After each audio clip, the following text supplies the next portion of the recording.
Vamos abrir a palavra de Deus no Evangelho de São Lucas, capítulo 11 do Evangelho de São Lucas,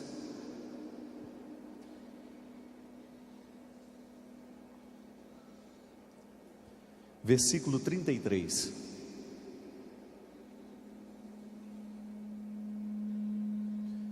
Lucas, capítulo 11, versículo 33. Ninguém acende uma lâmpada para pô-la no esconderijo, mas sobre a luminária, para aqueles que entram possam ver a sua claridade. A lâmpada do teu coração é o olho.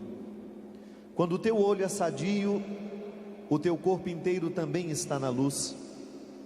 Mas se o teu olho está doente, também o teu corpo está nas trevas. Examina, pois, se a luz que está em ti não é trevas. Se, pois, o teu corpo está todo inteiro na luz, sem nenhuma parte de trevas, ele estará na luz todo inteiro, como quando a lâmpada te ilumina com teu brilho. Esta é a palavra da nossa salvação. Vamos aplaudir essa palavra.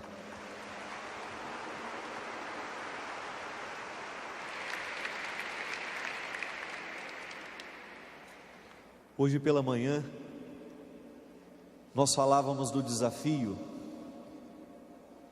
de alcançar essa santidade,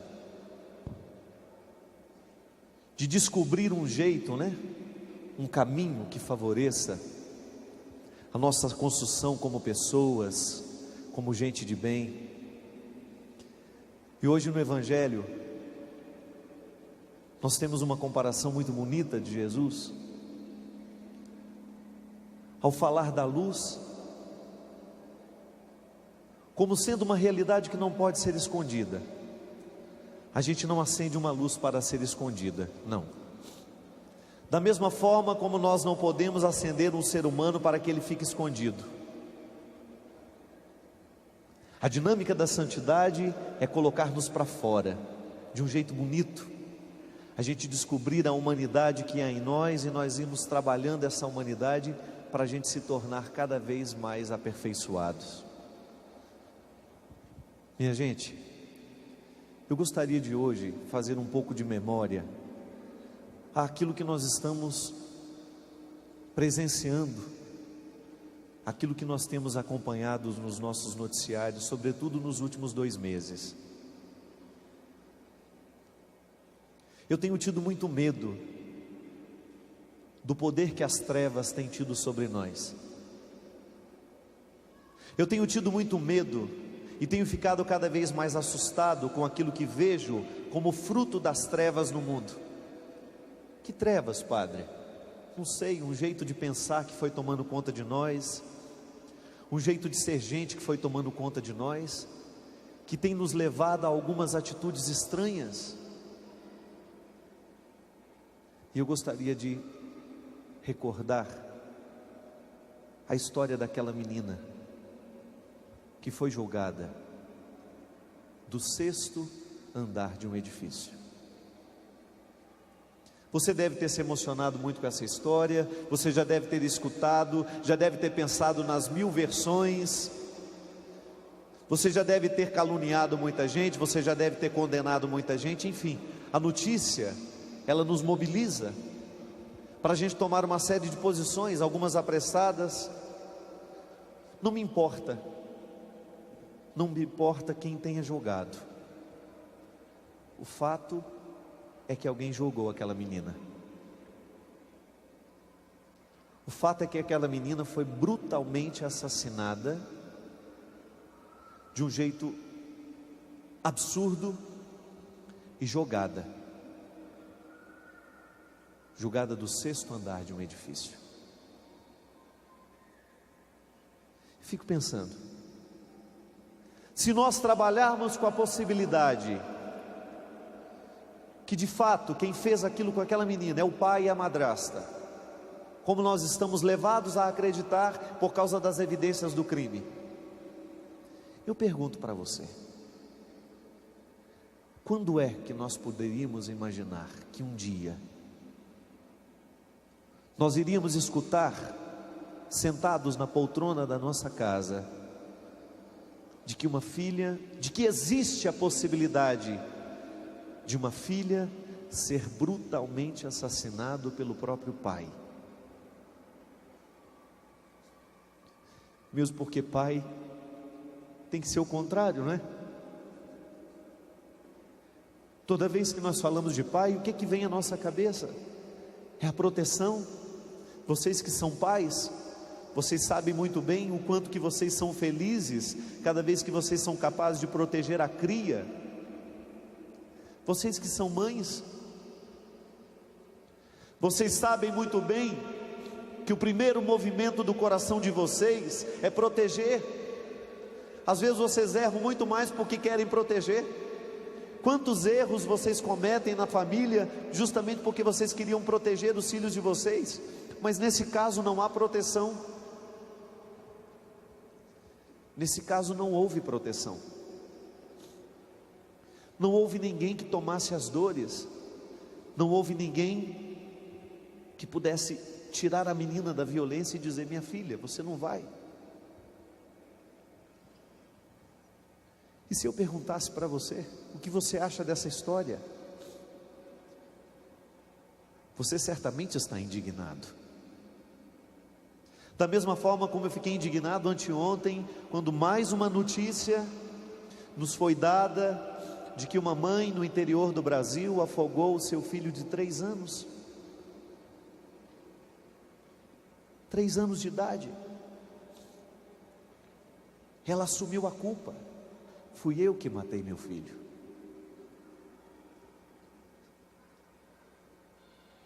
Fui eu que matei meu filho. Você vai lá para a Áustria e descobre que durante 28 anos um pai manteve a sua filha em cativeiro, mantendo com ela relações sexuais, tendo com ela 6 filhos, fora aqueles que morreram, aqueles que ele fez questão de enterrar, para enterrar a verdade.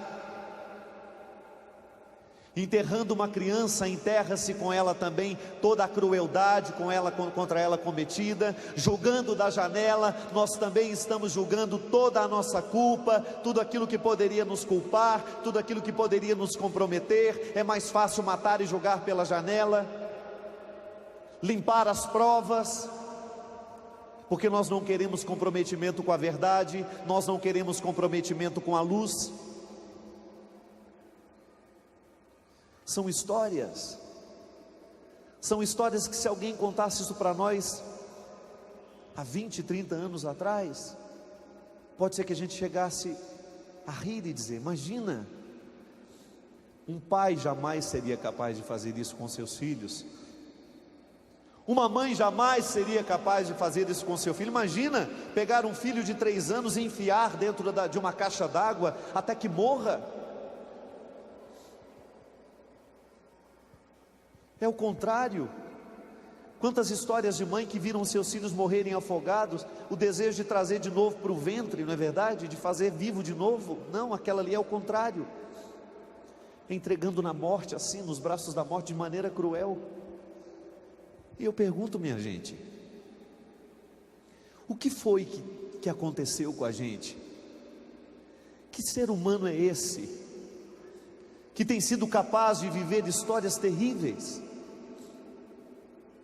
Que ser humano é esse que está sendo criado? Que ser humano é esse que está sendo gestado pela sociedade no mundo de hoje, que tem sido capaz de noticiar fatos absurdos, acontecimentos tenebrosos, e nós convivendo com tudo isso? Eu particularmente penso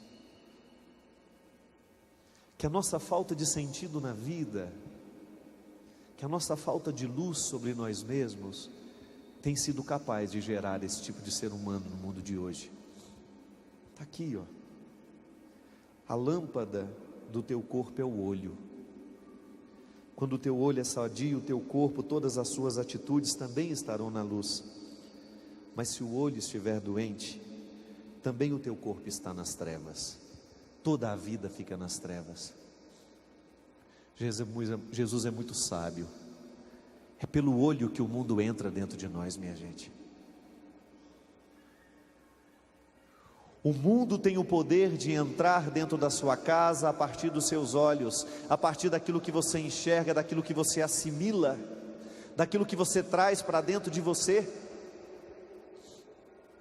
E nós estamos vivendo um contexto tão contrário à luz, nós estamos vivendo um contexto tão contrário à vida, e entra pelos nossos olhos o tempo todo, e nós vamos nos acostumando com isso, e daqui a pouco nós seremos capazes de atitudes tão desastrosas, tão maquiavélicas e tão diabólicas quanto essas que a gente está vendo, cada vez mais comum na televisão.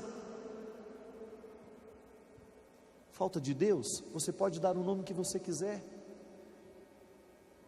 Falta de amor, falta de sensibilidade, falta de carinho, falta de tudo. Não é natural que a gente jogue os nossos filhos pela janela, não. Mas quando é que nós começamos a julgar os nossos filhos pela janela? Quando é que nós começamos a assassinar os nossos filhos? Onde é que está entrando essa cultura de morte que tem sido capaz de nos cegar para aquilo que a gente ama? O que é que está acontecendo com a gente a ponto de nos cegar, a ponto de nos provocar atitudes absurdas, sem que a gente saiba entender por que nós estamos fazendo isso? Eu confesso para você, que do mesmo jeito que eu fiquei indignado, assustado com a morte da Isabela, eu também fiquei assustado e indignado da maneira como a população tratava o casal de réus. Você viu? Você assistiu pela televisão? A maneira como aqueles dois foram presos? Sabe o que eu acho daquilo? É a gente do outro lado, com a mesma coragem de julgar pela janela também, com o mesmo ódio.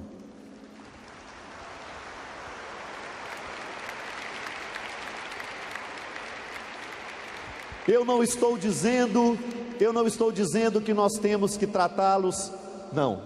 Eu não estou dizendo que eles têm que ser beneficiados de absolutamente nada. Se a justiça chegar à conclusão de que são culpados, terão que pagar pelo crime. Mas uma coisa eu lhe digo: cada vez que nós nos utilizamos do ódio para protestar o ódio, nós estamos aumentando o ódio no mundo. Ódio não se protesta com ódio.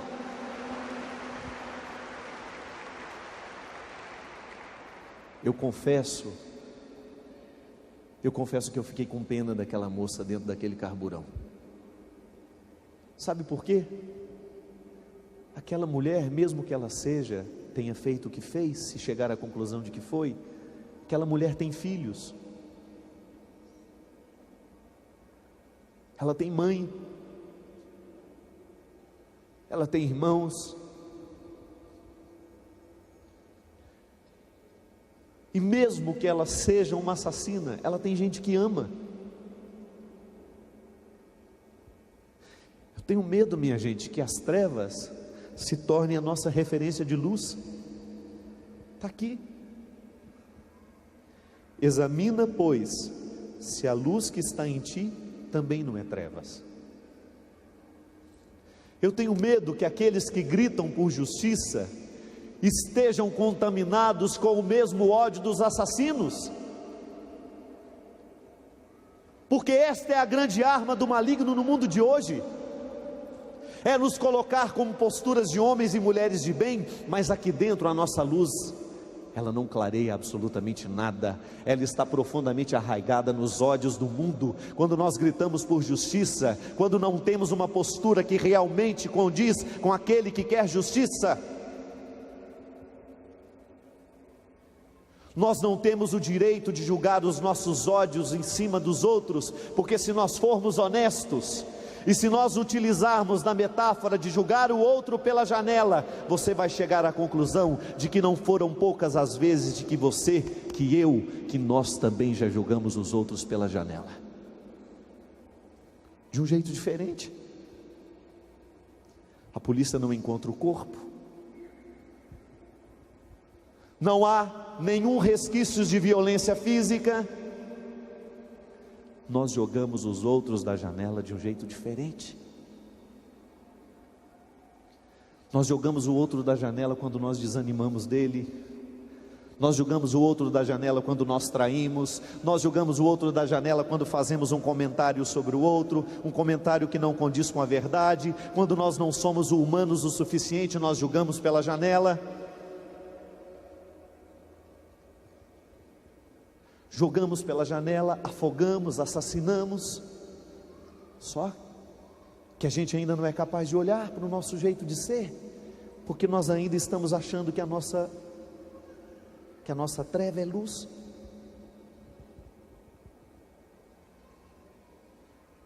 Eu tenho medo de que nós continuarmos repetindo, de nós nos tornarmos filhos das trevas no jeito da gente viver.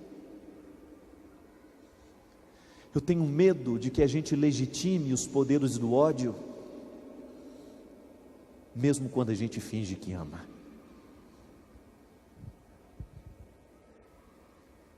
Um assassino não é feito da noite para o dia, não. Nós vamos nos acostumando com a violência, nós vamos nos educando para a violência, nós vamos nos educando para achar tranquilo, para aquilo que antes era muito agressivo, de repente deixa de ser. É lamentável que a gente veja as nossas crianças com suas espingardas, com suas metralhadoras de plástico. As nossas crianças recebem desde muito cedo um material bélico que não é verdadeiro, mas é simbólico. Olha o poder do símbolo. Um pai que dá uma metralhadora ao filho, é de brinquedo, padre. Nem de brinquedo a gente tem que brincar de morte. É educação, é a treva parecendo luz, é um jeito estranho de viver, de educar, que em nada está comprometida com a santidade que o Senhor pede de nós. Não é possível sermos santos sem vincular o tempo todo o compromisso de uma observância daquilo que você permite que entre na sua casa, na sua vida, na sua família. Caso contrário, você vai ter que conviver com essa violência de maneira muito próxima de você. Ainda hoje eu dizia, tenho a graça de ter minha família aqui. Cuidado com o que vocês fazem perto dos filhos de vocês. Eles estão de olho no que vocês estão vivendo, muito mais do que você está falando para ele, do que é certo, do que é errado. Ele está de olho no seu jeito de viver. É isso que vai educá-lo, é isso que vai trazer testemunho para ele.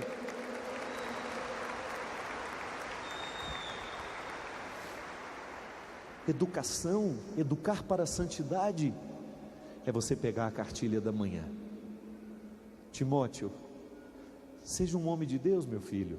São Paulo dizendo, o seu jeito de falar, o seu jeito de viver, na sua palavra, que Deus esteja presente em cada palavra que você fala. Aí eu digo, no brinquedo que você dá ao seu filho, no joguinho de internet que ele joga, abre os teus olhos, presta atenção naquilo que sua casa está vivendo, preste atenção naquilo que sua casa está aprendendo, preste atenção naquilo que sua casa está cantando, preste atenção naquilo que sua casa está lendo, porque pode ser que esta treva que parece luz esteja sendo o candelabro da sua casa. Pode ser que esta treva que parece luz esteja sendo a lâmpada principal, aquela que gera todas as outras luzes. E se a luz que origina não é uma luz de verdade, corremos o risco de estar sob os poderes das trevas, achando que isso é luz. O Espírito Santo age em nós para nos despertar para aquela experiência. Vela sobre si mesmo, presta atenção na sua consciência, presta atenção naquilo que você está fazendo da sua vida. Volto a dizer, uma das frases do meu pai era um homem de poucas palavras, mas uma das coisas que eu nunca me esqueço, que ele falava com muita simplicidade para nós: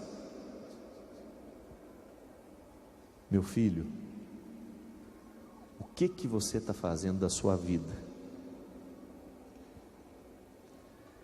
O que é que você está fazendo da sua vida?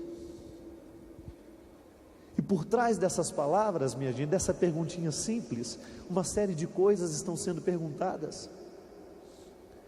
O que você está fazendo? O que você está escolhendo? Com quem que você está andando?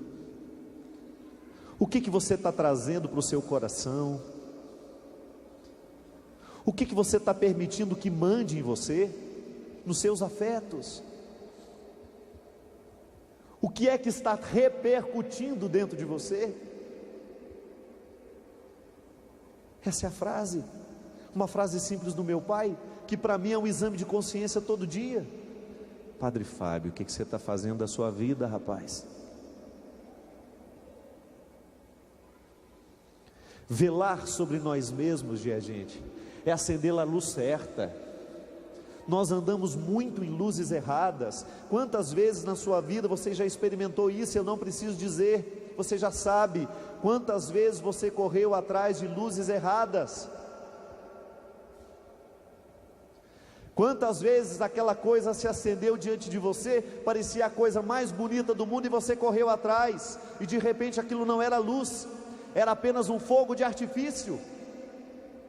Quanto tempo dura a beleza de um fogo de artifício?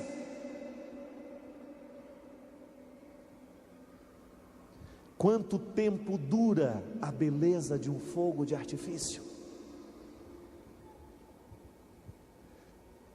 Mesmo que para ser bonito tem que ser muitos. No final do ano, lá em Copacabana, o lugar onde os fogos se explodem,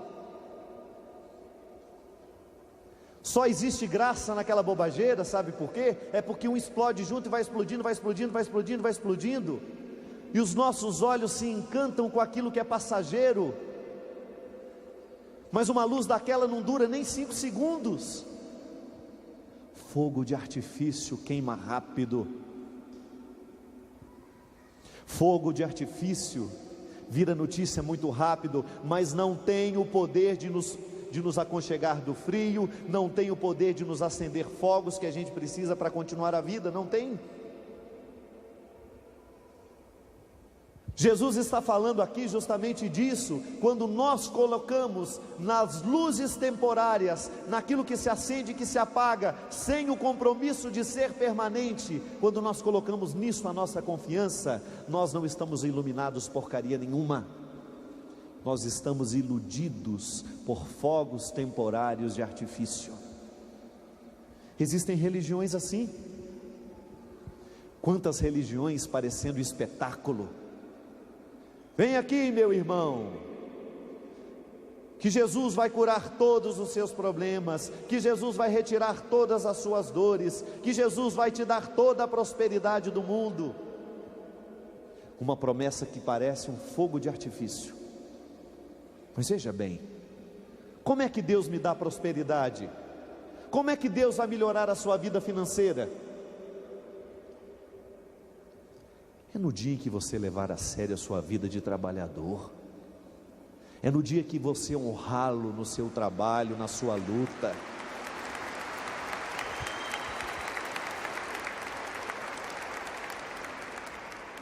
Quando é que Deus vai honrá-lo? No dia em que você corresponder, que você parar de reclamar de levantar cedo, e você fizer da sua experiência de levantar cedo uma experiência de trabalho, e isso faz bem para mim, isso me dignifica, eu vou à luta, eu não fico esperando chover na minha horta, eu corro atrás. Isto é a verdadeira prosperidade, um Deus que nos abençoa, que nos dá saúde, e a gente vai à luta. O resto é fogo de artifício, é promessa mentirosa de quem quer encher a igreja, mas não quer encher o coração do povo de responsabilidade. Deus não nos quer infantis, não.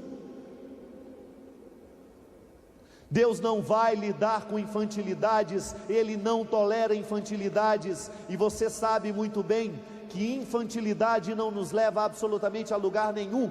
A infância é um tempo que tem que ser passageiro, não pode ser definitivo na vida de uma pessoa.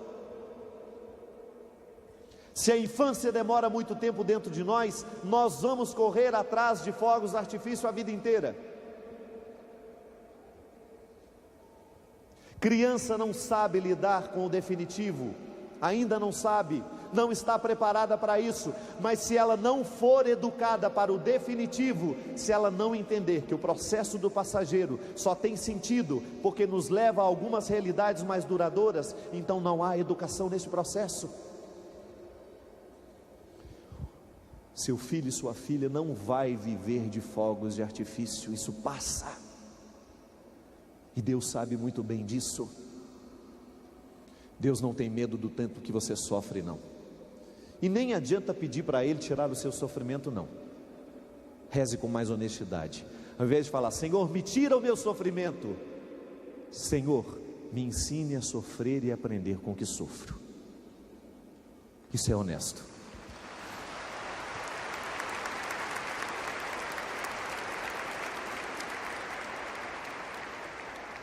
O espetáculo da religião não transforma ninguém. Não transforma ninguém. Esse aparato todo, tudo isso aqui, montado, grandioso, tudo para atingir seu coração, só.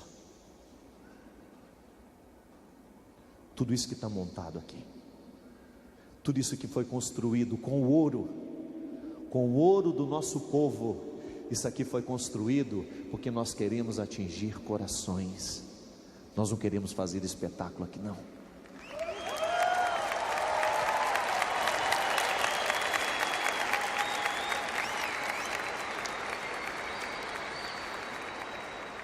Quantas pessoas presas ao espetáculo da religião, quantas vezes nos desumanizam, porque nos enxergam como espetáculo. Não importa se a gente está doente, não importa se a gente está gripado, se está com sinusite, se está com isso, a foto da pessoa é o mais importante. Eu não sou objeto, ninguém aqui quer ser objeto. Ou você fica com o Cristo que nós anunciamos, ou nós não servimos para nada na sua vida. Para nada, volto a dizer, nós somos instrumentos, assim como você pode ser para mim também. Religião de espetáculo, onde as pessoas grudam em nós e acham que nós somos a solução para todos os problemas dela. Não somos, nós apenas anunciamos aquele que pode nos ajudar a viver.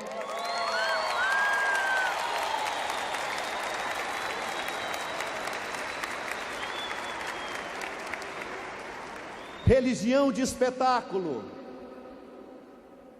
todos os brilhos estão em nós, mas nenhum compromisso é assumido depois. Eu não quero essa luz para a minha vida não, gente, e não quero que você queira para você também não. Quanta gente, às vezes a gente escuta, né? Fiquei tão decepcionado. Ótimo, decepcione-se mesmo, porque somente depois da sua decepção é que você sabe se você ama mesmo Jesus que Ele anunciou. Caso contrário, é idolatria sim. Nós não só idolatramos imagens, não, nós idolatramos pessoas na nossa religião de espetáculo. Nós colocamos as pessoas como a coisa mais importante, não pode ser. Nós estamos todos no mesmo processo de luta, e volto a dizer, se em algum momento a gente aparece mais do que vocês, é porque a nossa missão nos expôs assim, mas você não sabe o peso que é, você não sabe o peso que é, porque eu também preciso, Flavinho também precisa, Padre Jonas precisa, Eliana precisa. E onde é que nós vamos buscar? Se a idolatria toma conta de nós, nós ficamos sem coragem de dizer que nós também precisamos. Está aqui, gente, cuidado, porque a sua luz pode não ser luz, a sua luz pode não ser luz. Ou a gente vai colar os nossos olhos no Senhor e descobrir nele o sentido para a gente continuar, ou nós não vamos muito longe. A nossa religião, o nosso amor a Deus não pode ser fruto de fogos de artifício, não pode ser. Esses fogos acendem, se apagam e eles vão embora. É a palavra do Padre Roberto para mim, que eu nunca mais na minha vida vou me esquecer. No meio de tanta festa na minha ordenação, me encontrei com o Padre Roberto uma semana antes de eu ficar padre. Ele me disse assim: meu filho, eu não vou poder ir na sua ordenação, mas eu sei que vai estar todo mundo lá, eu sei que vai ter muita festa, você vai ser muito comemorado na sua ordenação, mas eu gostaria de lhe dizer uma coisa: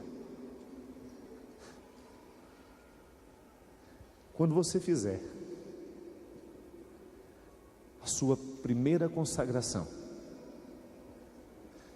eu gostaria que na hora que você colocasse o Senhor sobre o altar, você escutasse dele dizendo assim: pronto, Padre Fábio, a festa acabou, agora sou eu e você.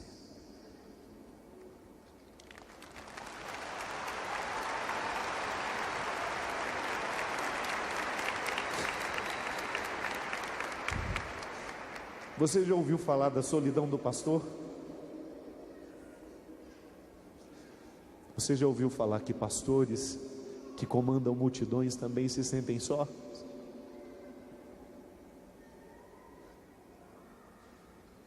Às vezes, minha gente, nós fazemos aqueles eventos imensos. Quando a gente entra no quarto do hotel, ou eu escuto a frase, ou eu não tenho sentido de continuar a minha vida. Se essa frase não ressoar dentro de mim e me mostrar a verdadeira luz que eu preciso ter, essa do palco apaga, meu corpo se cansa, eu desanimo às vezes, mas ou eu prendo os meus olhos nesse Jesus que me traz aqui, que me faz crer, ou não tem mais sentido o que eu faço. Não tem.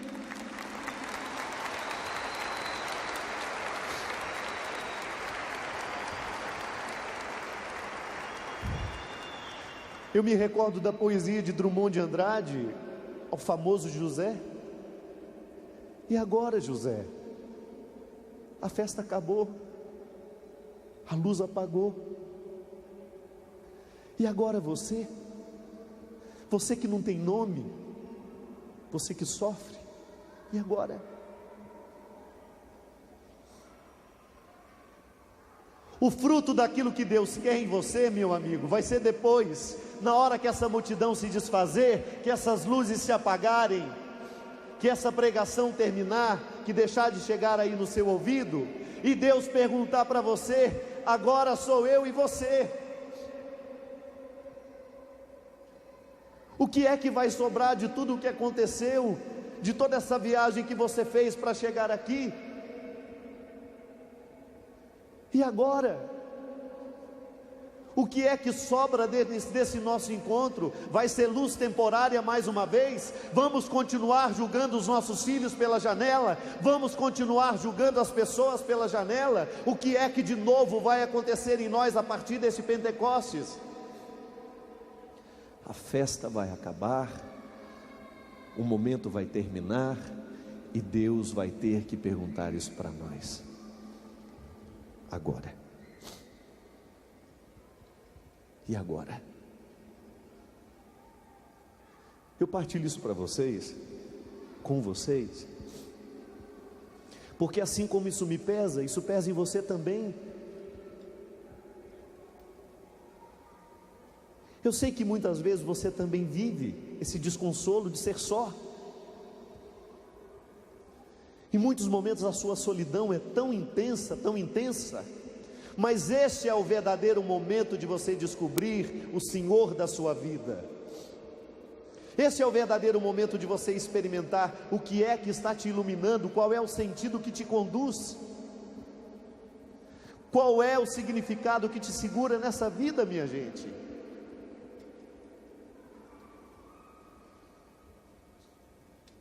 Olha, um dos lugares que mais me encantou na Terra Santa foi aquele Monte das Lágrimas. Lá tem uma igreja em forma de gota, e eu desde criança, sabe, eu sempre me encantava com aquelas duas passagens que Jesus chorava. Eu me apaixonei de Jesus porque ele chorava. Eu sempre achei muito bonito saber que Deus chora. Deus chora. E quando eu estava ali naquele monte, quando olhava lá embaixo, Jerusalém, aquela visão linda, aquela passagem de que Jesus chora sobre Jerusalém: ô Jerusalém, tu que matas os profetas, tu que não escutas a boa notícia, quantas coisas boas já aconteceu na história do teu povo e até hoje você ainda não descobriu, você ainda não descobriu o significado de ser quem você é. E Jesus chora porque ama neste momento. Eu fico pensando, sabe, gente, que Jesus continua olhando para Jerusalém, que somos nós, e continua chorando do mesmo jeito. Não é possível a gente ficar indiferente e ver o que a gente vê e a gente não chorar. Não é possível que a sociedade continue vivendo como está vivendo. Não é possível que as pessoas continuem morrendo do jeito que estão morrendo, assassinadas brutalmente por quem deveria lhes dar segurança. Meu Deus do céu, olha essa criança de 3 anos afogada pela própria mãe. O que é que está errado dentro de nós? Onde é que nós estamos construindo a nossa humanidade? Que barro é esse? Que fonte de lama é essa que nós estamos buscando para edificar as nossas casas? Que tijolos são esses que nós estamos buscando? Onde é que está essa olaria tão frágil que produz tijolos tão barrentos, tão sem força?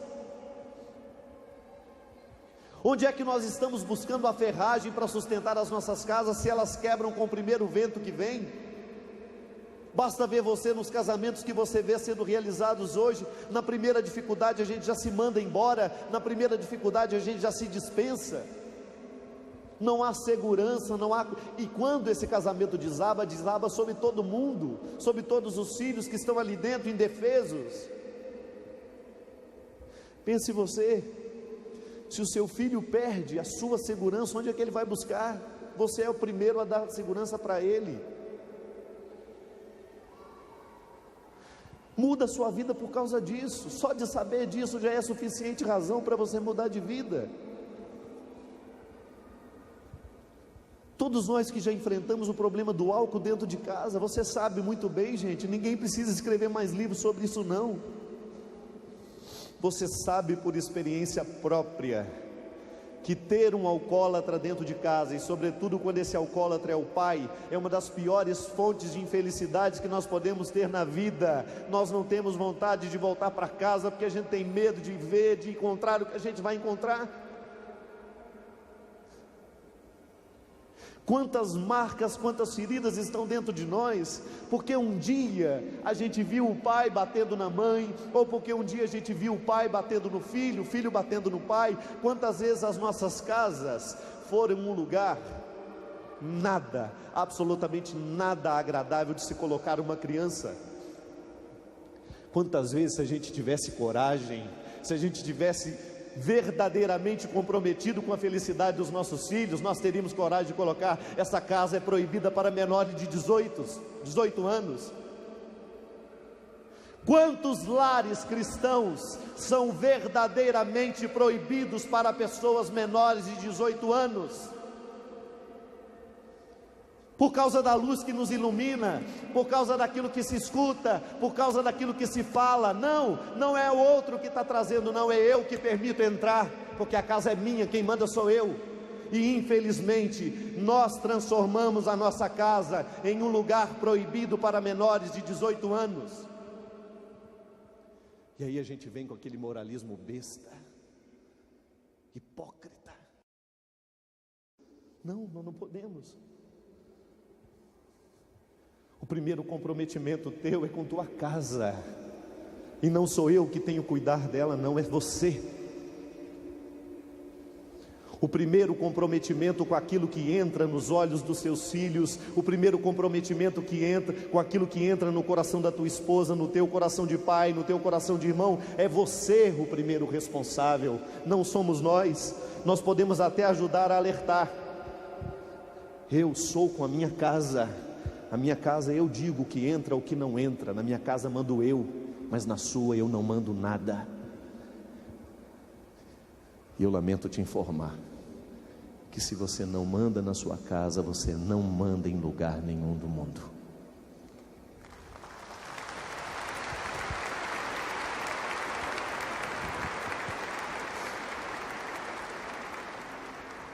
Eu tenho medo que as nossas luzes sejam essas.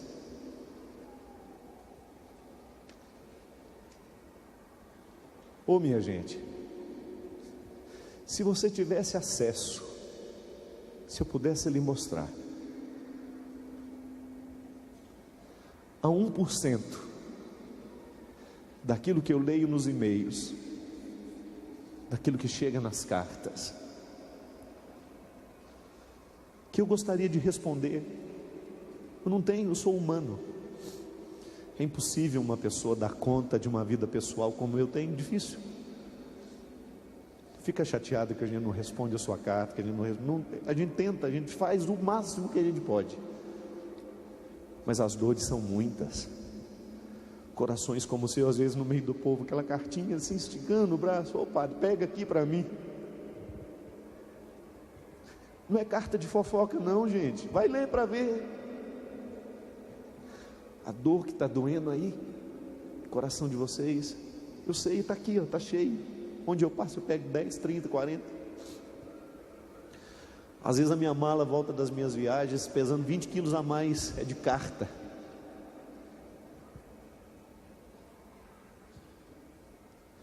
Sabe o que é isso? Gente pedindo socorro. Gente pedindo socorro, filhos pedindo socorro, filhos desesperados com as traições dos pais, filhos desesperados com os vícios, pais desesperados com os filhos. É a vida. Eu pergunto para vocês, como é que nós podemos mudar isso? Nós não podemos ser indiferentes. Da mesma maneira como eu me sinto cada vez mais acuado com o tanto de cartas, com o tanto de e-mails, com o tanto de problemas que me chegam, eu não consigo ser indiferente, só que eu não consigo resolvê-los, eu não tenho como. Ainda agora falava com o Eugênio, padre, às vezes eu fico desesperado com o tanto de coisa que eu preciso cuidar, e eu te peço, pelo amor de Deus, cuida comigo disso. Eu te peço, pelo amor de Deus, torna-te responsável por esse mundo. Como? Lá na sua vida. Muda junto comigo. Se a gente mudar junto, se a gente fizer o nosso esforço para a gente ser um pouquinho melhor, a gente começa a socorrer mais.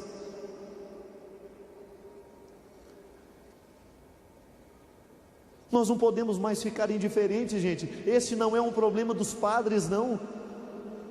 Este não é um problema dos padres que estão aparecendo um pouquinho mais, não, não, é responsabilidade de todos nós. Cuidado com aquilo que você está fazendo da sua vida. Volto a lhe dizer como meu pai me disse, quem sabe uma atitude, por menor que seja. Eu acho muito bonito naquele filme Lisbela e o Prisioneiro. Você já assistiu? Já? Bonito, né? Não acha bonito não? Se for assim, não. Há uma cena que o Leléu, o personagem principal, ele conta no dia que ele se perdeu no mundo. Ele se perdeu por uma boa causa. Ele morava numa cidadezinha triste, feinha, lá no interior do Nordeste, sem muitos atrativos. Até um dia, ele conta, que passou pela sua cidade um Zeppelin iluminado. Sabe o que é o Zeppelin, não sabe? Parece um balão, mas não é bem um balão, uma espécie de aeronave, né? Toda iluminada, que tem um formato assim, comprido. Quando ele olhou para o céu, viu aquele Zeppelin tão iluminado, ele começou a correr, porque o Zeppelin não parou em cima da cidade dele, o Zeppelin apenas passou pela cidade dele, e ele começa a correr. O encanto daquela luz, porque não é uma luz de artifício, o Zeppelin tem uma luz que pode permanecer o tempo que quiser, não é aquela luz que acende e apaga, não, ele tem fonte, é uma luz que está alimentada, se quiser fica aceso o tempo todo. Ele começa a correr, e é bonita na cena do filme, porque ele começa crescendo, ele começa correndo pequenininho, e ele vai crescendo na cena, isto é, ele nunca parou de olhar para o Zeppelin iluminado, e quando ele se apercebeu, ele já não sabia mais voltar. Aí ele diz: desde então, a minha missão é correr atrás de tudo que é bonito nesse mundo. Sabe o que eu queria? Que Jesus fosse para nós como esse Zeppelin, que passasse também pelo céu da nossa vida, e a gente ficasse tão encantado com Ele, que a gente se perdesse com Ele, que a gente parasse de olhar para os nossos probleminhas miseráveis, que a gente parasse de olhar para as nossas luzes temporárias, que a gente parasse de prestar atenção no que não presta, e os nossos olhos estivessem só nele, porque luz o suficiente para nos levar Ele tem, só que a gente precisa se perder, porque quem está perdido em Deus, está achado nesse mundo.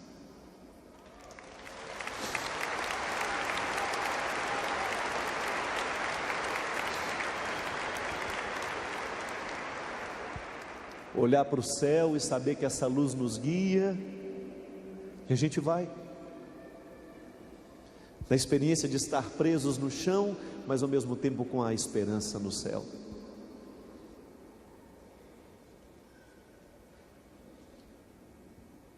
Esse barro que insiste em nos segurar não pode, gente.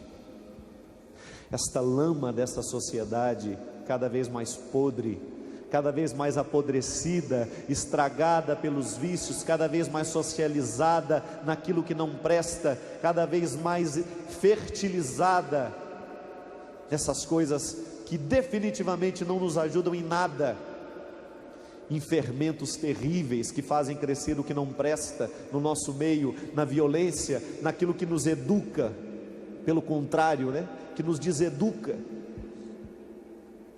Essa lama segura seus pés, e elas lhe impedem de ir adiante. Eu vejo isso na minha vida, naqueles que eu encontro. Quantas pessoas estão com os pés presos, não conseguem ir adiante, porque o barro de uma vida podre não permite que eles vão além. Acham que estão na luz, acha que a luz temporária é o resultado final de uma felicidade desejada, e não é, não é. O que é que você está fazendo da sua vida? O que é que tem sido a esperança da sua vida, dos seus dias?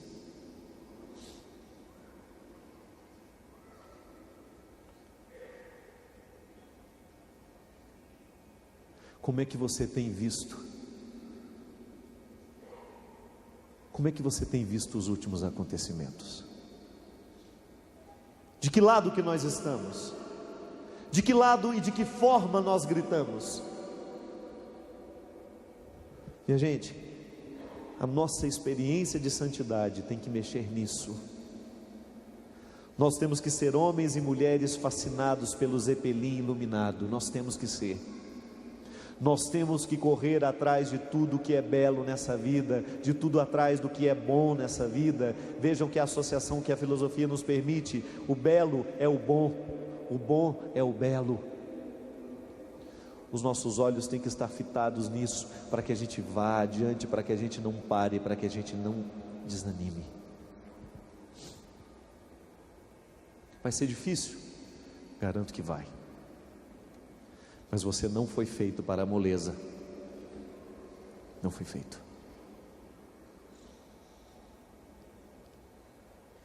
Você não foi feito para a moleza. Não, você não foi feito para os projetos fáceis. Não. O que Deus verdadeiramente quer com você é coisa grandiosa. É coisa grandiosa. Ah, padre, a minha casa não tem mais jeito, não dá mais tempo. Dá sim. Volto a dizer a mesma palavra da manhã: palavras pessimistas não cabem na boca de quem quer ser santo. Palavras pessimistas não devem ser nutridas na boca de quem quer ser santo. Palavras pessimistas não devem ser guardadas em homens e mulheres que acreditam no poder de Deus, porque pessimista é o diabo. Em Deus só há esperança.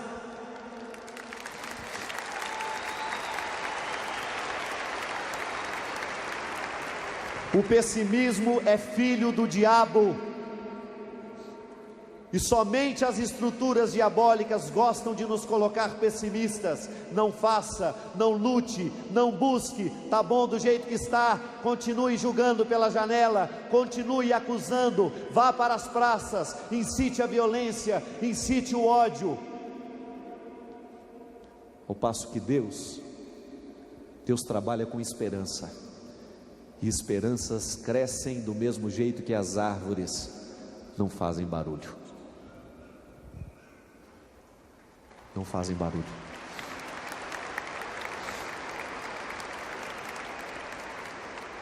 Não tem aquele poema?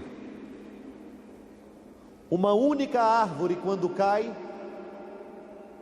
faz um barulho imenso. E todos nós colocamos a atenção na árvore que caiu. Mas uma floresta inteira crescendo não faz sequer um ruído. Nenhum ruído sequer. Uma floresta inteira está em crescimento e ninguém percebe. Mas quando uma árvore cai, todos nós vamos saber que caiu. Todos nós vamos saber que caiu.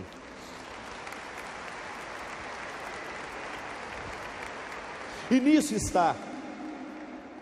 O que Deus quer modificar em nós é o jeito como nós olhamos para as coisas. Às vezes nós estamos programados para olhar a única árvore que caiu, mas não. Deus só sabe nos tratar com esperanças, não é com condenações. É a experiência, vai acabar, vai terminar o barulho, e eis que virá o momento da pergunta: e agora, José? A festa acabou? O acampamento terminou?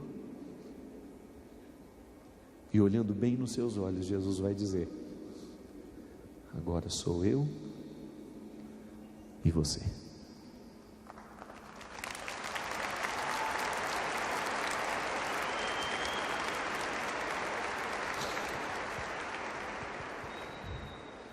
Apaixone-se por Ele, gente.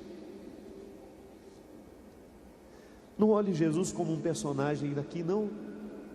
É alguém que está olhando para você. Apaixone-se.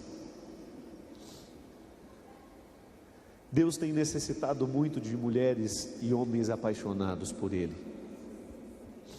Apaixonados mesmo, a ponto de admirar-se. Oh meu Deus, que maravilha isso daqui. De você chegar no Rio de Janeiro, olhar aquele Cristo Redentor e falar: esse é o meu patrão. É ali que eu pus a minha vida.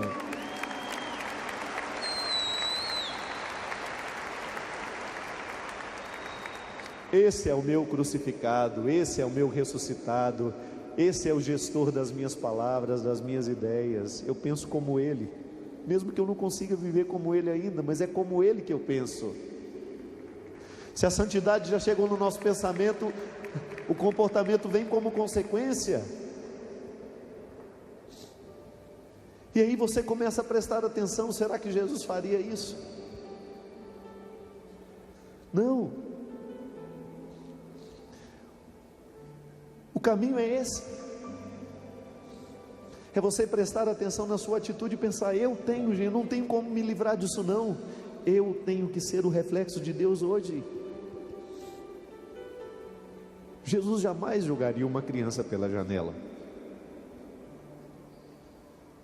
E convenceria a não julgar se tivesse poder de estar ali. Se esse mundo fosse mais cristão, se esse mundo fosse mais convertido, os nossos filhos não estariam entregues a essa violência terrível. Outro dia mostrou na televisão uma rave. Eram 10 horas da manhã, minha gente. E o repórter com uma câmera escondida estava mostrando rapazes e moças assim, bonitos como vocês, às 10 horas da manhã, com aquelas cartelinhas de cocaína. E o repórter ainda falava assim: esse é o café da manhã da nossa juventude. Praça pública, lugares públicos. A gente via na porta de lojas que ainda estavam fechadas porque era um domingo. Apaixone-se por essas realidades, vai cuidar. Nós precisamos nos apaixonar por esses calvários da humanidade, porque é ali que estão as pessoas necessitadas dessa luz. A cocaína é branquinha, ela parece que ilumina. E eu vejo pelos que eu amo, que são dependentes dessa porcaria. Se eu pudesse, eu arrancaria de dentro deles. Não posso, não consigo. Porque infelizmente, essa infeliz funciona como se fosse uma luz. No momento em que ele não dá conta da vida, ele corre atrás da droga. No momento em que ele precisa de uma palavra para ser sustentado, ele não tem, ele corre atrás da droga. Ela se instaura como uma mestra, como uma professora. Ela parece ser luz, ela é clarinha, ela é branquinha, ela parece inofensiva, e ela engana, ela mata. E infelizmente a nossa profecia não consegue chegar lá. Infelizmente a nossa santidade não consegue chegar, não atinge, não vai no coração daquele que está ali tomando o seu café da manhã. Tinha que estar em casa, não é verdade? Quem você pensa, tem mãe? Tem. Está sofrendo? Claro que está. Nós não queremos os nossos filhos assim não, gente. Mas o que é que está acontecendo que eles estão ficando assim? O que é que está acontecendo que eles estão sendo levados para essas escolhas? Falta de Zeppelin. Infelizmente é isso. Falta de nós iluminarmos a nossa religião de um jeito bonito que eles queiram vir atrás de nós. Falta de santos e santas nos dias de hoje, com as roupagens de hoje, a ponto de convencê-los de que vale a pena seguir este caminho. Falta de Zeppelins iluminados.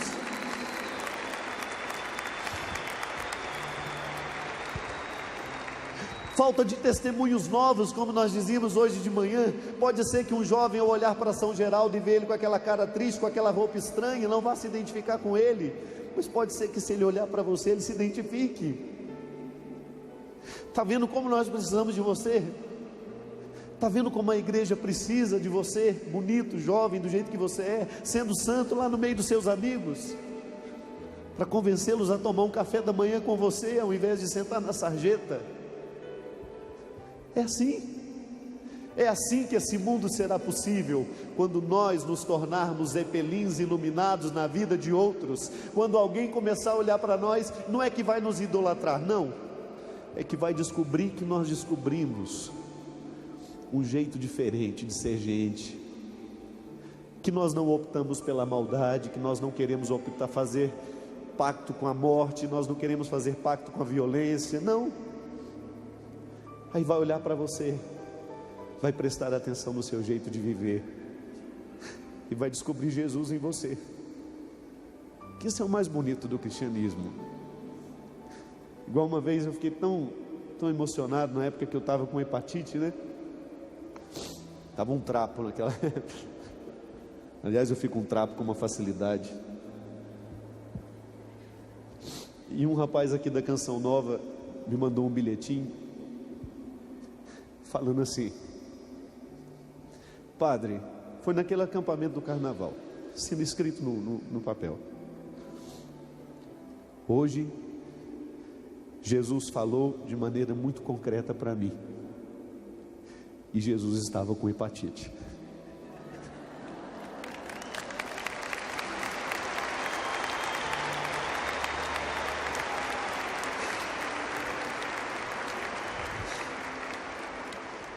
Já valeu viver.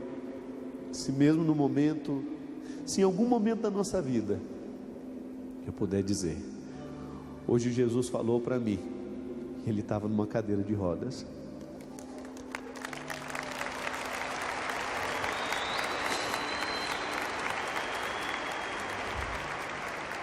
Hoje Jesus falou para mim e ele estava com uma camisa listada. Jesus nos fala assim o tempo todo, através de nós, uns aos outros. É assim, não vai ser de outro jeito não, gente. Quem esperar de um outro jeito, corre o risco de não encontrar nunca. É assim. Deus é humano, Deus tem coração, Deus é amor, e esse amor não passa. E Ele é realidade concreta cada vez que a gente se levanta, cada vez que a gente se põe de pé e fala: eu quero ser um Zeppelin iluminado neste mundo. Eu quero ser. Diga isso. Eu quero ser um Zeppelin iluminado neste mundo. Fica de pé comigo. Amemos uns aos outros. Vem de Deus, e todo aquele que ama nasceu de Deus e chega ao conhecimento de Deus, pois quem ama conhece a Deus. Amemo-nos uns aos outros. Pega a mão da pessoa que está do seu lado. Amemo-nos uns aos outros, pois o amor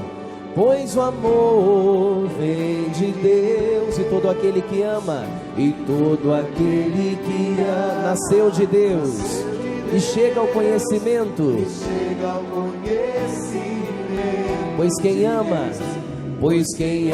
conhece a Deus. Cante mais uma vez com mais força, proclame a palavra de Deus. Amemo-nos uns aos, pois quem ama, pois o amor vem de Deus, e todo aquele que ama, e todo aquele que nasceu de Deus e chega ao conhecimento de Deus,